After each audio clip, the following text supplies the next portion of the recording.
It has been a long time since we last talked about Battlefield on the channel. October 6th, to be exact, of 2021.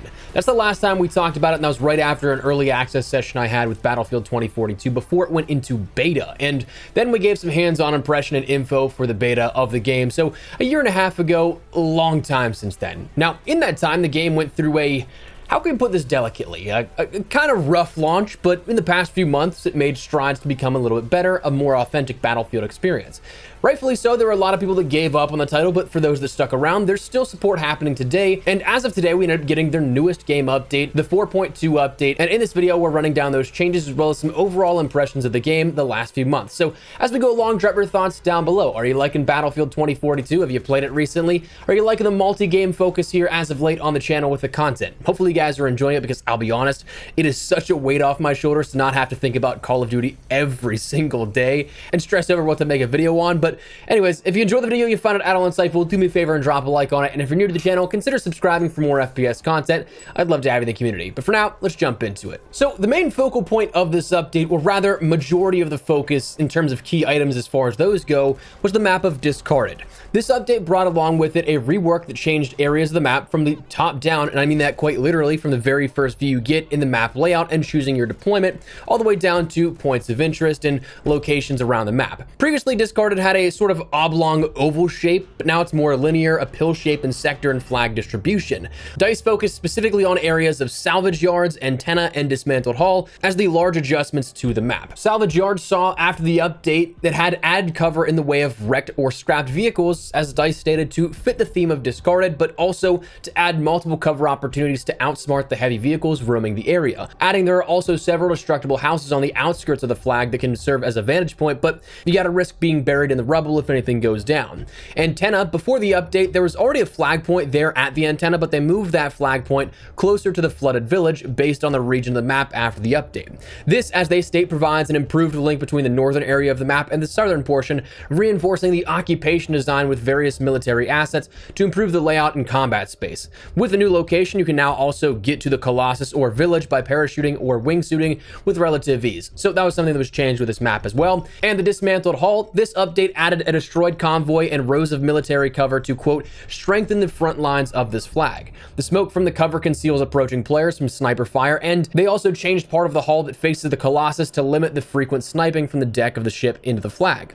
So again, some pretty substantial changes to the specific locations around the map, but how does it actually feel in game now after this? In terms of pacing, around the community, I've seen quite mixed reactions, but playing initially some 128 player Conquest, I found it was quite nice so far, at least in my initial games. Now, whether or not that changes, of course, time will tell. There's only a finite number of games that we can have our first day that can impact perception of changes, so for now, I had a good time on it. Maybe it's just some good luck here out of my first couple of matches back, or maybe those changes will actually be positive and stick with me with that, but I totally understand the potential gripes that have players that have reported that in 64-player lobbies, where the map now breeds a bit too much dead space and dead time crossing sectors. So I totally get that, but again, first impressions for the larger Conquest, I enjoyed it so far. Now, one nice feature currently is that if you want to try out the new version of Discarded, right now you don't have to surf the map rotation if you want to try it out. It's got a dedicated playlist that you can jump in and play it in exclusively there. So that's something that was added as well. Additional notable changes, we saw an adjustment to the uniform soldier aiming setting, which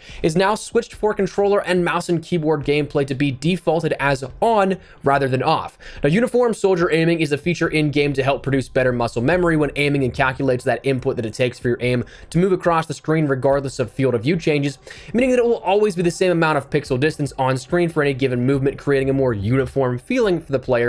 But whether you agree or disagree with that it's a good change, that's the logic that they set behind it and turning it on by default. So if you like it, it's there. If you don't, you can still turn it off, but just know that it is on by default at this point.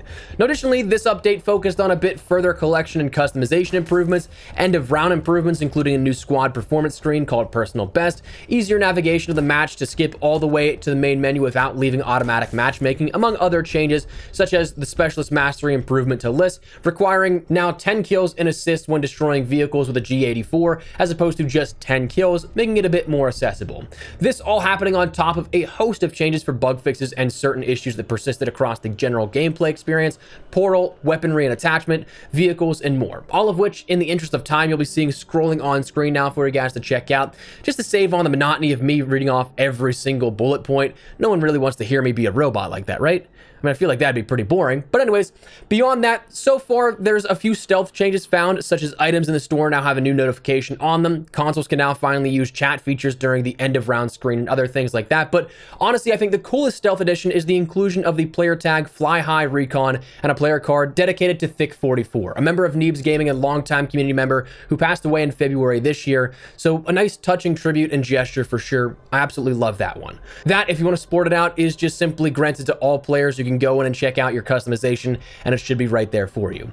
The only other thing outside of that was adjusted with this update was the removal of the Leviathan Rising event that was going on the last 2 weeks or so. So there's limited time rewards are now gone. The mode of shutdown is now gone. So that was the major removal of this update on the flip side of those additions. But that's about it for your update. Not a massive new season update or anything like that if you're looking for like comparable quantity or sizing for my COD audience here. That next season is expected to arrive, I think, in early June, if I'm not mistaken. But that's where I want to shift the focus of the conversation to the game now as a whole. Like we mentioned, it didn't start off too great, but here in April of 2023, I will say that I've genuinely been enjoying it the last few weeks that I've jumped on with a fresh account, where fresh might be a little bit generous because truthfully it's still my main account, but I just haven't played this game a whole ton since launch. I played a handful of games around when the game launched, but that was still in the time of like Vanguard's launch and everything like that, which for me, content-wise, game launches are the biggest time of the year, so obviously really busy with that. And then when I got some downtime from that, it was like, so many people really aren't liking it. I'll just probably work on videos instead. Then we moved into Modern Warfare 2 season pre and post launch, so this is kind of like the first time I've had a lot of time to sit down and actually play some games with it. But one takeaway that I definitely like, the game definitely feels way better after some of the adjustments they've made in terms of fundamental changes to like the class system and everything like that. It is a much better game than I think from the beta and the launch of the game to where we are now, which obviously it takes some time to get there. It took a little bit too long, I'd say, but it's definitely nice to see the support and upkeep still going on to try and turn the ship around, try and transition that back into a gaming experience that a lot of players, if not the majority, will end up enjoying. One takeaway for me playing as of lately is just how much I've missed sniping in Battlefield, man. It always feels so good. But honestly, I'm just happy to see DICE sticking with it and continuing the support, making some of the changes that were definitely needed, especially if that rumor of a year or two of support is on the way. I'd be all for that. So definitely nice. Going to be jumping in a lot more. Again, the last couple of weeks I've been playing a decent bit, so we'll keep up with it. If you guys would like to see more Battlefield content, feel free to let me know. All in all, though, I think I've just been enjoying taking some time away from having such a hardcore singular focus on one game, that being Modern Warfare 2 and COD as of lately. Breaking away, playing X-Defiant, Battlefield, some Apex Legends, and some other obscure games here that we might put up on the channel. It's been a lot of fun to just break away and kind of just chill and relax. Again, as I mentioned in the intro, the nice part content-wise is that I am enjoying kind of taking that leap just away from Call of Duty, and it's definitely way more relaxed to not have to think of, okay, if nothing's going on in Call of Duty, how can I make a video on Call of Duty today?